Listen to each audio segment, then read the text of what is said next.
semana se celebra el Día de los Agricultores y las Agricultoras y estas personas son importantísimas para nuestra sociedad porque son las que, gracias a ellas, llevamos muchos de los alimentos que consumimos en el día a día. Pero como sociedad, realmente les hemos valorado como deberíamos.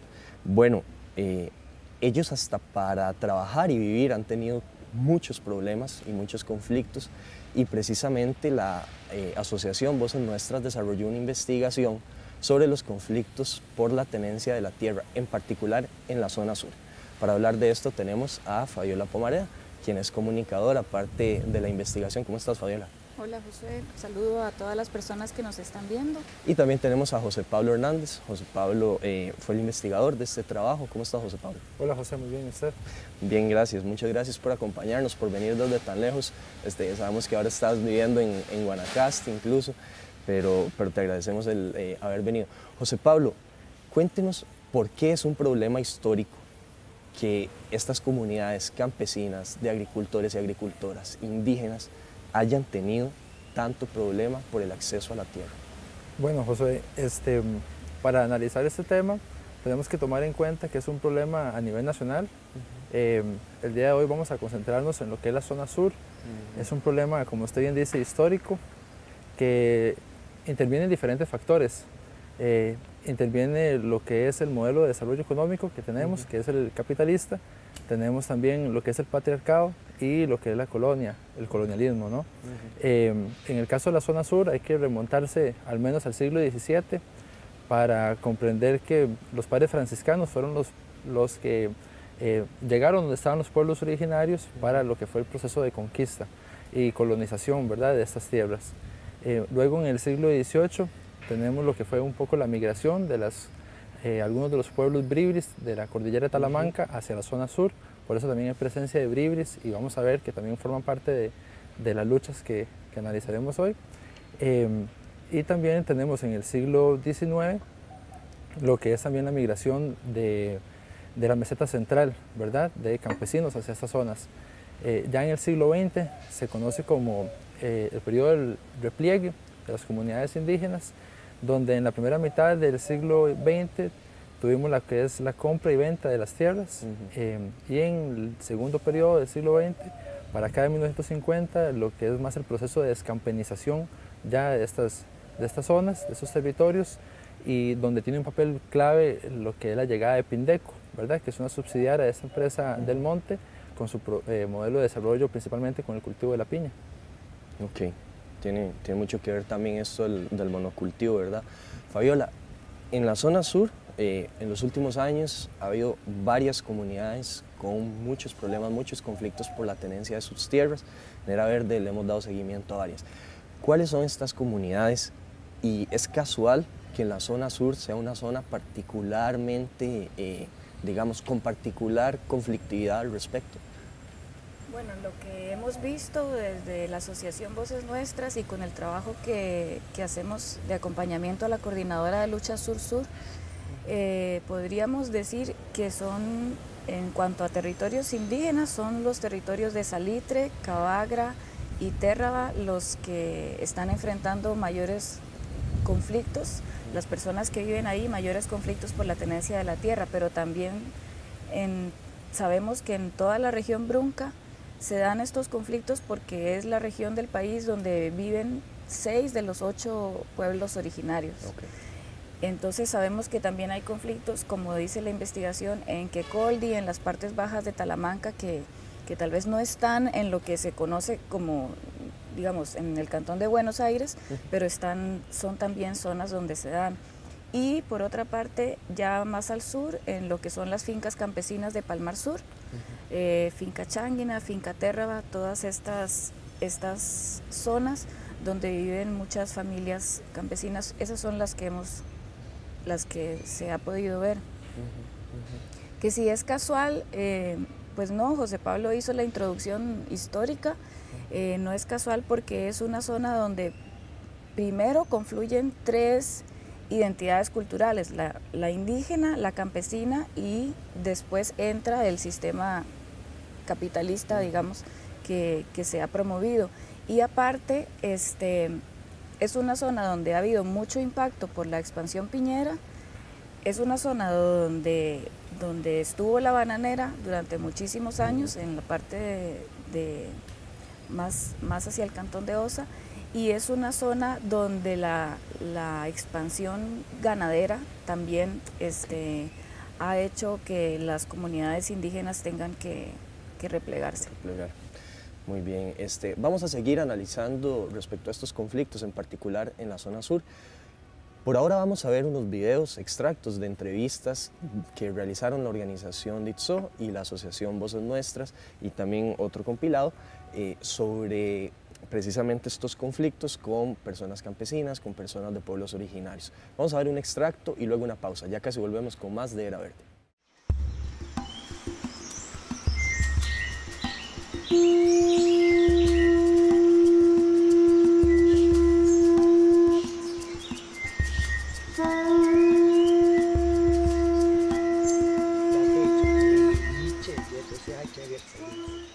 En el año 1973, a donde yo estaba con ellos, con la Universidad de Costa Rica, saliendo ya en el grupo para afuera, cuando se oyó ese plomazo de arma contra de nosotros, y entonces allí donde está una casa, después del puente de Río Piedra, el puentecito viejo, ahí por ese lado había un bosquecito, y por ese bosque por ahí salió la balacera. Comprendimos nosotros que los no indígenas nos estaban intimidando, nos están echando abajo porque nosotros estamos reclamando los derechos de nuestra tierra.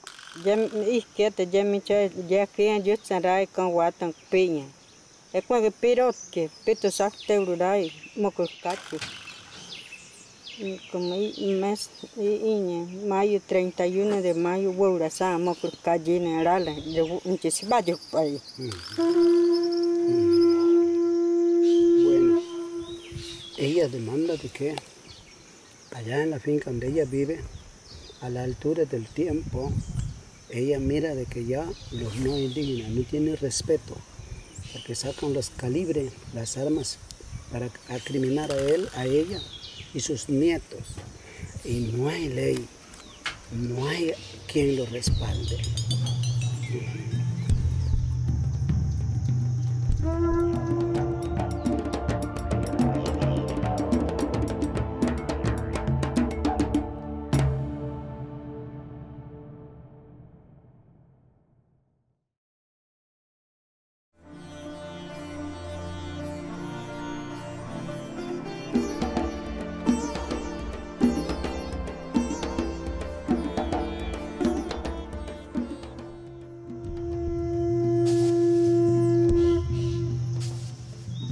Nosotros queremos ver un pueblo que en realidad volvamos a revivir con las cuencas de agua, con los ríos, con los árboles, con las culturas de nosotros, los antepasados que se sembraban muchos árboles, aguacate, pejibayes, mangos.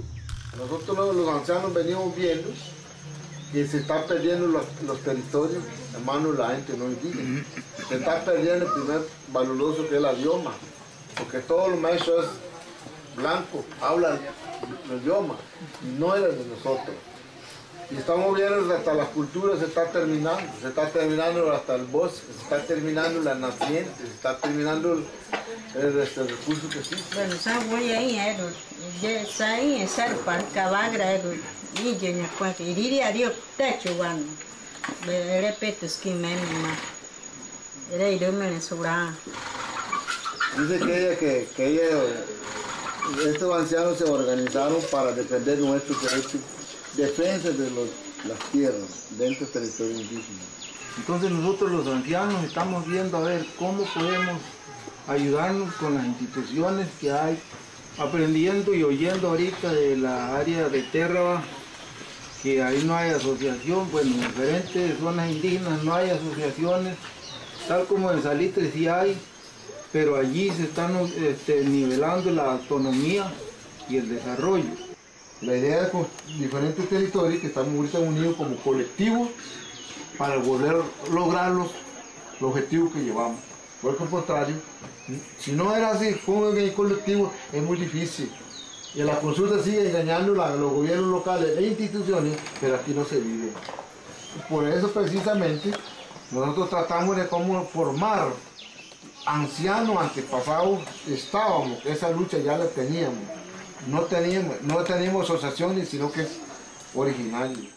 Estamos conversando sobre los conflictos por la tenencia de la tierra, en particular en la zona sur.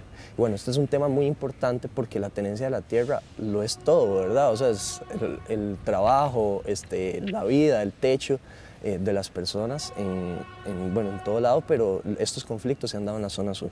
José Pablo, la investigación le hace concluir a usted que estos pueblos sufren desigualdad de condiciones en el acceso a la tierra. Explíquenos un poco.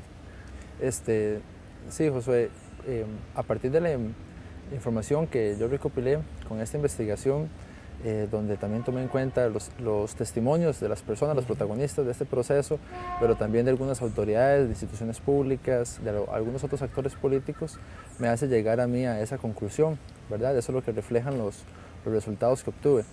Para eso hay que terminar un poco la parte histórica, para comprender por qué esa desigualdad en el acceso a la tierra.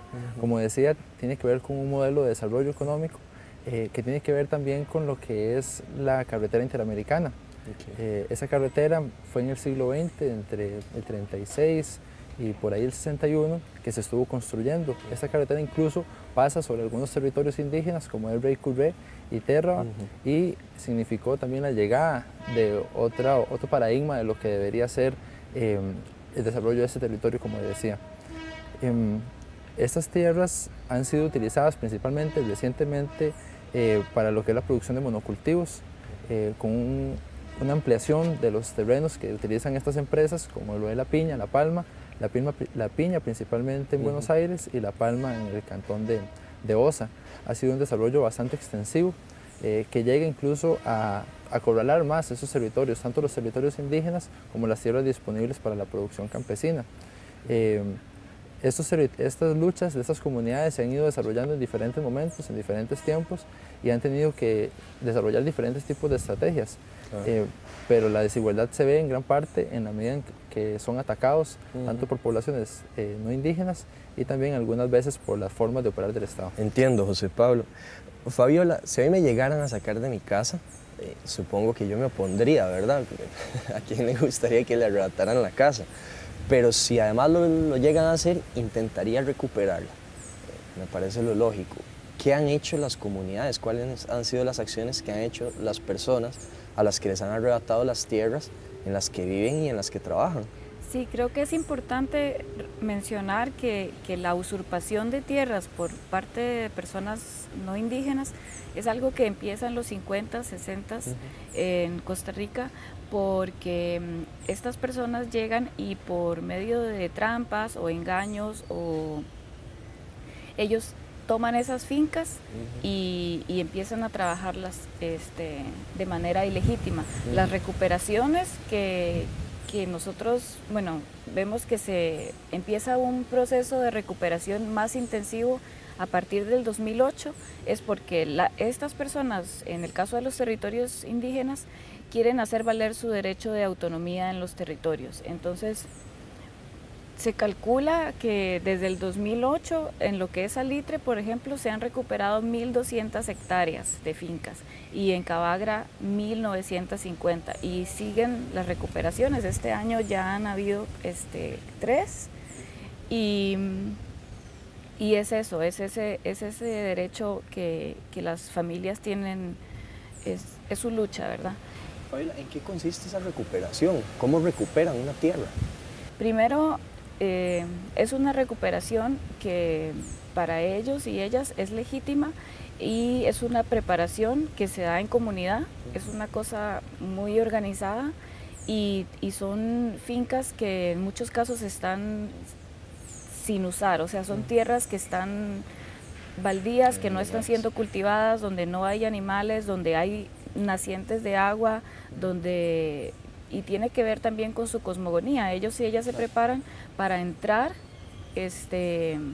y luego empezar a construir de nuevo su finca, su territorio, en armonía con lo que ellas y ellos creen. que por sí ya les perteneció en algún momento. Vamos a hacer una pequeña pausa, vamos a ver otro extracto de estos videos y entrevistas realizados por la organización DITSO y por la asociación Voces Nuestras. Ya casi volvemos con más de Era Ver. De acuerdo a la legislación nacional e internacional, los territorios de los pueblos originarios son pertenecientes exclusivamente a ellos. Podemos hablar de los territorios ancestrales, o sea, territorios que ellos han ocupado, que han trabajado, con los cuales han convivido desde antes de la conquista, posterior a la conquista y el Estado-Nación. Y actualmente los territorios de estos pueblos originarios han sido invadidos en diferentes procesos, en diferentes etapas, por personas no indígenas. Esto es contrario a la ley y también son legítimas porque de acuerdo a su costumbre, de acuerdo a su cosmogonía, esos territorios es parte de sus vidas, de su forma de ser, de sus formas de vivir. Y están en todo el derecho, de acuerdo a la ley, de acuerdo a su costumbre, de acuerdo a sus culturas, para recuperar estos territorios donde han convivido, los cuales han cuidado, de los cuales en muchos casos salen aguas no solo para esos territorios, sino para otras comunidades a sus alrededores.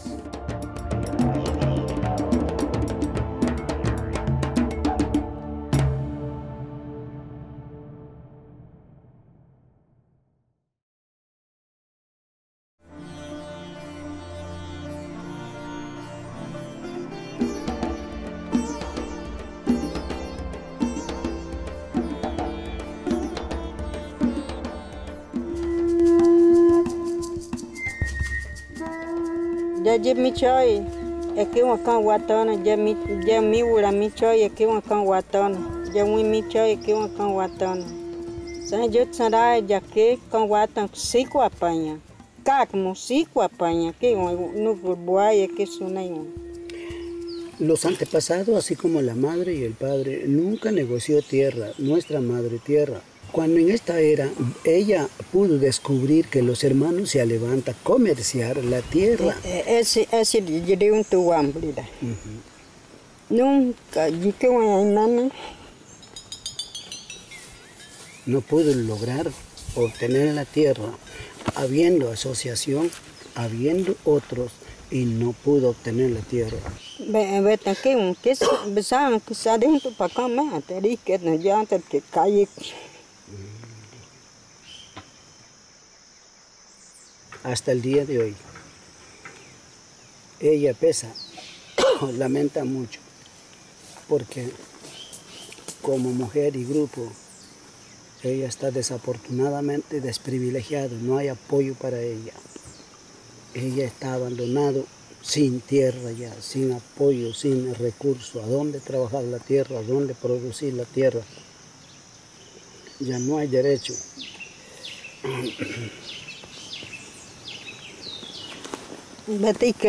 ¿Y qué me piensas que me le iluminan? Hay que ver.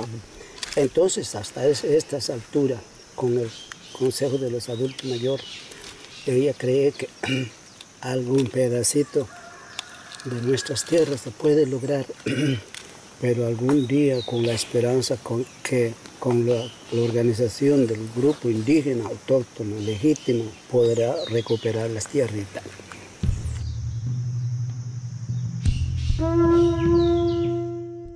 Volvemos con el tercer y último bloque de este programa desde el Museo Nacional. En Los Jardines estamos conversando sobre los conflictos por la tenencia de la tierra en la zona sur a propósito de la celebración del Día de los Agricultores y las Agricultoras. José Pablo, veíamos en este extracto que acaba de pasar del 2014 que las asociaciones de desarrollo, en vez de ayudar, como que no le han servido a las comunidades para evitar los desalojos, para recuperar sus tierras. ¿Qué le toca a las comunidades? ¿Cómo organizarse? Y también ¿qué le toca al Estado? Para analizar este tema, durante la investigación fue necesario hablar tanto con las personas que están en las comunidades como con las autoridades, por ejemplo, de INADECO. En este sentido, las comunidades indígenas lo que denuncian principalmente es que estas asociaciones de desarrollo integral indígena han servido especialmente para beneficiar a las poblaciones no indígenas que están usurpando esos territorios. En el caso de Salitre fue un poco distinto porque más bien la Asociación de Desarrollo sirvió como plataforma, como un instrumento para organizarse y de esta manera empezar lo que fueron las tomas de tierra, las recuperaciones, pero en otros territorios no ha sido así. Más bien las asociaciones han servido como enemigos de estas organizaciones paralelas, que son los consejos de mayoras y mayores en los territorios indígenas, y que son las que acuerpan estas luchas de muchas maneras, tanto físicamente, pero también legitimándolas dentro de lo que es la identidad de estas comunidades. Entiendo, José Pablo. ¿Al Estado qué le tocaría? Al hacer esta consulta en las jerarquías de DINADECO, la respuesta que se obtuvo es que la representación legal la va a tener siempre lo que es la Asociación de Desarrollo. Hay un marco jurídico, ¿verdad?, que podría entrar en conflicto con esto. Desde 1992, Costa Rica está suscrito al convenio 169 de la OIT, donde se estipula muy claramente que los pueblos indígenas, pueblos originarios, tienen derecho a la libre autodeterminación y que tienen que protegerse estos derechos. Sin embargo, DINADECO argumenta que la ley del derecho indígena establece que son ellos, ¿verdad?, los que tienen que regular esta parte de la organización, y lo que señalan es que no entra en conflicto que existan consejos de mayoras y mayores y existan también las asociaciones de desarrollo. Sin embargo, no se han podido sustituir. Sería necesario un cambio en la ley. Creo yo también que hay mucha incomprensión, ¿verdad?, como de esta culturización de Occidente sobre la de los pueblos originarios, porque además son muy diversas. Fabiola, para ir cerrando, cuénteme así rápidamente de lo que le toca al Estado. A la hora de recuperar las tierras, las personas han recibido ataques violentos, amenazas incluso. ¿Qué ha hecho el Estado con esos ataques? ¿Cómo ha tratado estos conflictos? Sí, desde las voces de las personas que viven en territorios indígenas, lo que nosotros vemos es una denuncia y un llamado a que el Estado actúe para detener la impunidad. La impunidad, me refiero a que después de que se han dado las recuperaciones, viene como un periodo de calma, y usualmente después estas personas que ya están dentro en fincas que anteriormente eran de sus familias, de sus ancestros, son atacadas por peones, por personas no indígenas, y han sido macheteadas, han sido sus ranchos incendiados, incluso niños, menores, ancianos, y cuando ellas y ellos van a plantear las denuncias ante un sistema judicial que va desde el OIJ, a la fuerza pública, a los juzgados, lo que se han enfrentado es a una total impunidad, porque nadie ha sido condenado por esos ataques. Entonces ahí está, digamos, la primera responsabilidad del Estado. Pensamos en investigar por qué se da esa impunidad, cuáles son las redes de conexión entre personas no indígenas, terratenientes, dueños de fincas y funcionarios y funcionarias en los juzgados de Buenos Aires, en los juzgados de Palmar Sur también. Y bueno, eso es lo que yo diría en primera instancia. Y en segunda instancia, como los conflictos por tenencia de la tierra en territorios y esa desigualdad está estrechamente ligada a un racismo que impera en la sociedad costarricense, creo que ahí también es importante señalar la responsabilidad del Estado en combatir y en no permitir las injusticias que están estrechamente ligadas a ese racismo. Entiendo. Muchas gracias por venir, José Pablo y Fabiola, se nos acabó el tiempo. Y gracias a ustedes también por vernos en casa. Los dejamos con más de la programación de Canal UCR, donde hacemos televisión con sentido.